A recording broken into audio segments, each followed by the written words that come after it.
GT Bharat brings to you Business and Beyond, a series on topics that are pertinent to your business operations and growth. Subscribe to our channel and listen to our experts decode digital adoption, tax and regulatory impacts, charting people strategies, sector insights, sales transformation, financing growth, mitigating risks, and more. Stay tuned to stay ahead. Today we have RPT governance expert Fatima Hunaid and Saket Mehra, partner risk, throw light on everything about related party transactions that you need to know to ensure compliance and adherence to the RPT regulatory framework.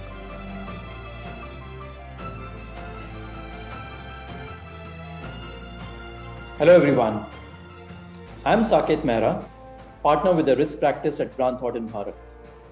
I welcome you to our knowledge podcast on related party transactions, a very important aspect from a corporate governance standpoint. I also have the privilege of having with me my fellow colleague Fatima Hunaid, who is a chartered accountant and a related party transactions governance expert based out of our Bangalore office. Welcome, Fatima. Thank you, Saket, and I really look forward to our engaging discussion on the related party transaction governance topic, which is of utmost importance and a priority area on most boards of public companies and even large private companies these days. Great, Fatima. So, Fatima, let me start with something around corporate governance, and you have been very actively working with so many companies, advising them to improve their governance structures, looking at the related party transactions. What's really surprising is that over the last couple of months, there has been a spurt of activities around shareholder activism. There have been instances wherein a lot of proposed transactions have been blocked. I would say blocked because the minority stakeholders have actually raised concerns on these proposed transactions which the companies wanted to have with the related parties. So there's a lot of shareholder activism that we are seeing in the corporate governance in the corporate world. What's in your view, Fatima? Wanted to hear from you as an expert that what is the kind of framework that currently exists for India Inc. How effectively is the framework really working, for India Inc. and what more can be done around it? Thanks, Saket, for the question. I think when we talk about governance in related party transaction, I think the meaning is still the same. Any governance needs to cover the entire life cycle of the subject matter. Similarly, in the context of related party transactions as well, if I were to dissect the whole life cycle of related party transactions, we could look at it as 8 stages, starting from identification of related party transaction, the pricing of these transactions, the documentation underlying the transaction, what is the approval mechanism around it, then the actual execution of transaction, and then if an external party is involved in validating, that's another additional stage. And an add-on would be if there's an opportunity to automate various aspects of this life cycle, then that's the 8th stage, I would say, of the related party transaction framework. Any framework that covers all of these aspects, I would say, is a holistic framework and sets up the company for success.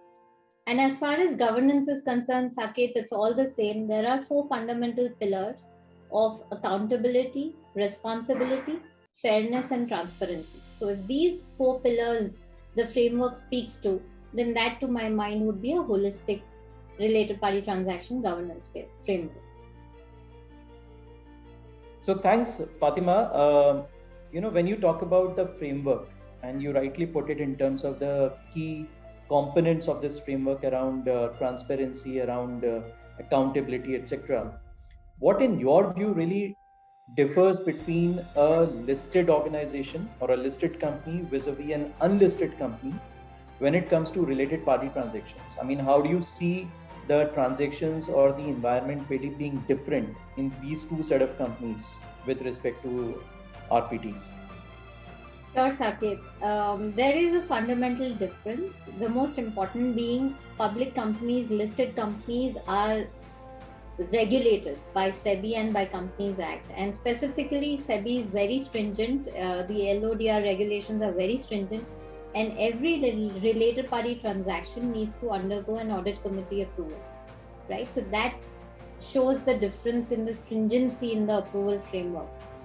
In terms of documentation and other aspects around the RPT life cycle that I referred to earlier, again, private companies, they do have justification for the transaction, but it's not so robust, and they don't really see it as a very important aspect, especially when it's not an international transaction. That's when the income tax regulations and the indirect tax regulations become applicable. But just for a corporate governance point of view, smaller private companies are not very into having a robust framework or a governance framework on related party transactions, whereas for listed companies, it's different. Okay.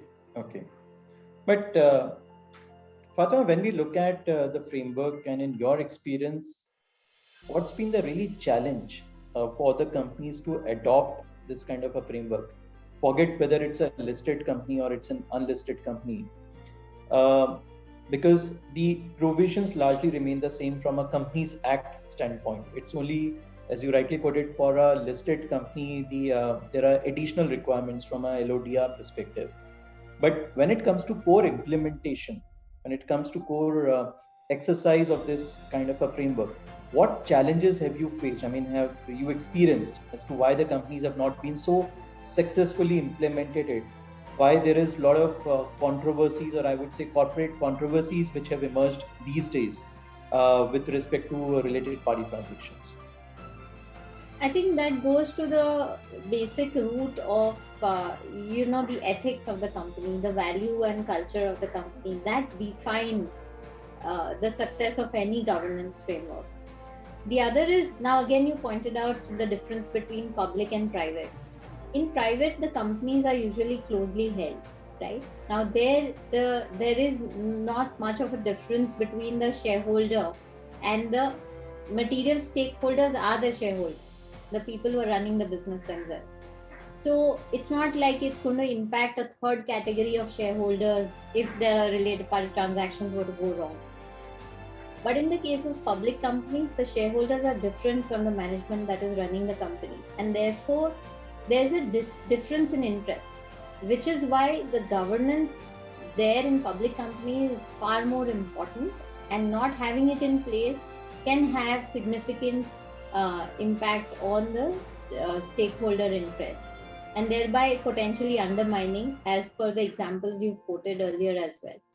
And coming to the point as to what are the difficulties companies face practically, there are a number of challenges, and I think one of the most important issues which undermines the governance operating effectively is management's just focusing on the compliance aspect. If they were to look at the whole life cycle holistically, in having the right approval mechanisms in place, in having the right robust documentation in place, and these processes kicking in at the right time, can go a long way in ensuring the parties are identified, transactions are identified, and there is enough time in hand for the stakeholders to actually approve it and not just do it out of force or paucity of time. Yeah. So you're saying it's more about the intent with which the companies typically would carry out these transactions, the amount of disclosures the companies would intend to make to the relevant stakeholders, the timeliness of the disclosures, the availability of the information, the adequacy of the documentation, which really plays a significant role. So that brings me to another question, Fatima, a related one. From an expert's point of view, when you look at the documentation, when you look at the extent of documentation which is being maintained by the companies, how do you define a kind of a benchmark that what is really a good set of documentation and not what is so good documentation? Sure. Saket, this is fundamental, and thanks for asking this question. When you asked me about my experience, I think this is one area in corporate governance of related party transactions that has the biggest opportunity for improvement. Okay. Typically, I have seen managements relying on certification or just putting together some benchmarking in place, either internally or with the help of internal consultants. What's sufficient, appropriate documentation? I would like to rely on the OECD guidelines, the Organization for Economic Cooperation and Development, international guidelines. Although they are prescribed for transfer pricing, I think they hold a lot of value when you talk about any intercompany transactions. Now, what are the fundamental principles of that prescribed by the OECD? One is the documentation should be sufficient and appropriate. Sufficient, depending on the nature and complexity of the transaction, and appropriate, it needs to be relevant, timely, and contemporaneous. And fundamental to this whole thing is describing in adequate detail the roles and responsibilities of the transacting parties. What are they trying to achieve? What are the risks both parties are assuming in that transaction? And what are the assets being used by both the parties in the transaction? Putting all of this together, along with benchmarking in sufficient detail. And again, when you come to benchmarking, Saket, internal benchmarking is of utmost importance, because external is fraught with a number of non-comparable aspects. Very rarely do you find closely comparable transactions that don't impact the pricing. Even if you find, there are a lot of differences that impact the pricing comparison and ultimately render that benchmark useless. And finally, I would, as a governance specialist, place a lot of importance on business and economic circumstances surrounding the transaction. Okay. I would not really be bound by standard statistical measures of average or median or in the quartile range. Companies Act or SEBI does not prescribe any of these.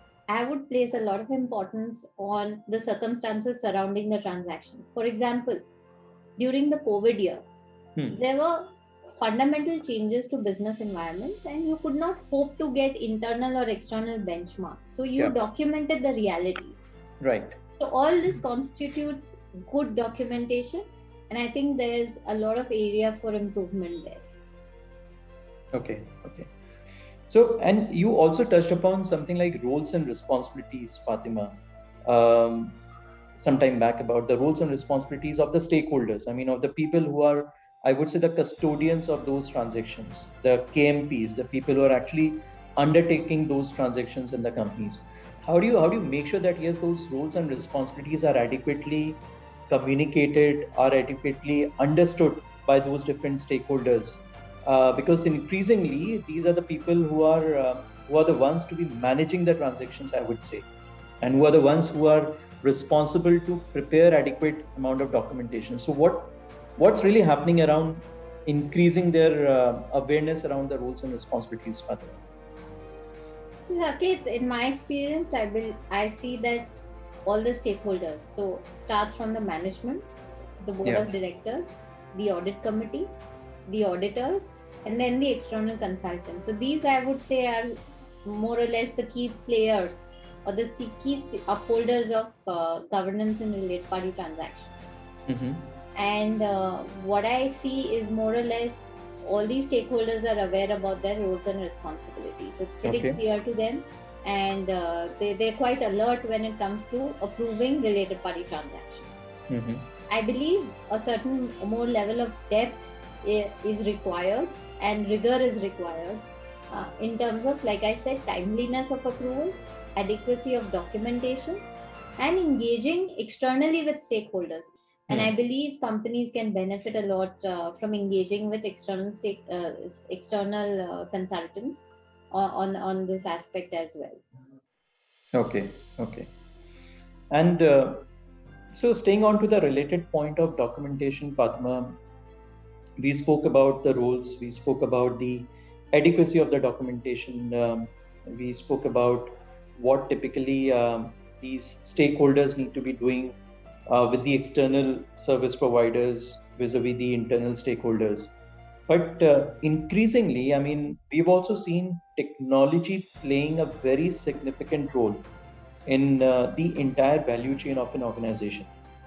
So when it comes to documentation, again, technology plays a very significant role because the archival of the documentation, the retention of the documentation, making sure that yes, there is adequate trail which is maintained. Because again, under the Companies Act, you need to be preserving these documents for good number of years. So, what in your experience, how technology has evolved, how technology has helped companies to comply the documentation bit of it when managing these related party transactions? Right. So, Saket, I'd like to answer this question on the relevance of technology across the entire life cycle of related party transactions, not just on documentation. So, I believe technology is that single most important factor which will help companies drive real-time governance rather than post-facto. To my mind, doing anything post-facto can add very little value to no value. It's just ticking the box. Okay. So, talking about use of technology, first straight up advantage is it will add a lot of efficiency. It has the potential of triggering real-time approvals with the right defined stakeholders or the approvers in the system. Third advantage can be covering the testing of related party transactions can be done 100% with the use of technology. The other advantage is that archiving of documentation on a single platform. You have a variety of transactions, you can just upload the documentation, you can upload whatever proofs you have in terms of pricing, benchmarking, and there you have, at the click of a button, you can get for whatever authorities. Again, a great opportunity to consolidate related party disclosures that a company does across different regulations like Income Tax, Companies Act, SEBI. All of that can be consolidated onto a single platform. And finally, you can have a dashboard that shows up your regular, where you are on the approval process, how many are pending approval, how many approved, and a whole host of other MIs can be available on your related party transaction dashboard. This is just a sample of what technology can achieve, and I believe there's a lot of potential here as well. Great. Just one last thing, Fatima, which is more about these changes or the amendments which keep on happening. I think the whole objective and the idea of making these regulatory changes, be it on account of Companies Act or on account of LODR requirements, is to increase the disclosure, increase the transparency as far as the governance is concerned. What's been your view as to what else can be done, how it can be enhanced further? Recently, we saw some changes which took place. Are those adequate enough? Is there something more which needs to be done? So, you have a view from you around those regulatory standpoint. I would say, Saket, management will do well and boards will do well not to adopt a prescriptive approach. And by that, what I mean is a rule-based approach. Because you can't have a rule for everything. As long as the governance ideology of the company is right, it's rooted in the values and culture of the company and in a company which places ethics right on top. It will most definitely achieve the governance objectives even in the related party transaction. Because related party transaction is only a subset of the overall governance at the company. So this is what I truly believe in. Sure. But you believe that the recent changes, the recent amendments are adequate enough to create that amount of disclosure, that amount of transparency, or is there something more which is required to be done? Or maybe something as an international practice which you believe should be replicated in the Indian context as well?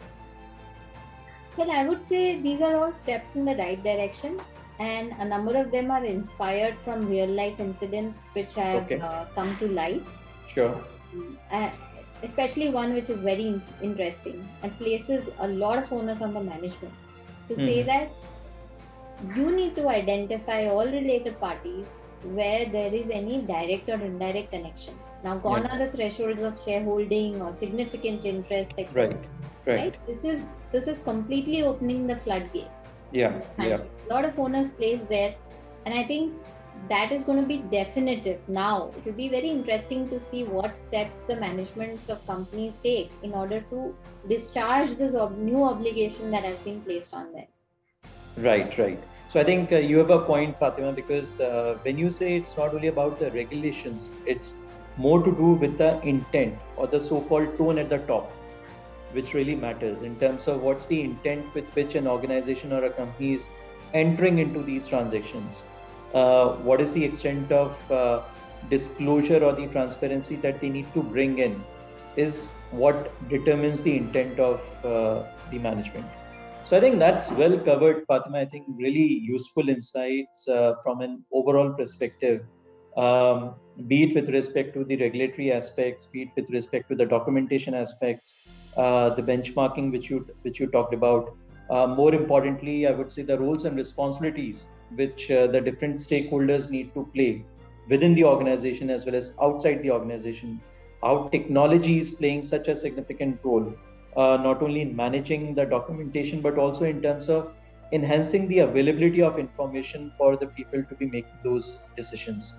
That's really insightful, Fatima. But just if I could do a quick, if I could ask you a quick question, what is good governance? How do you define good governance?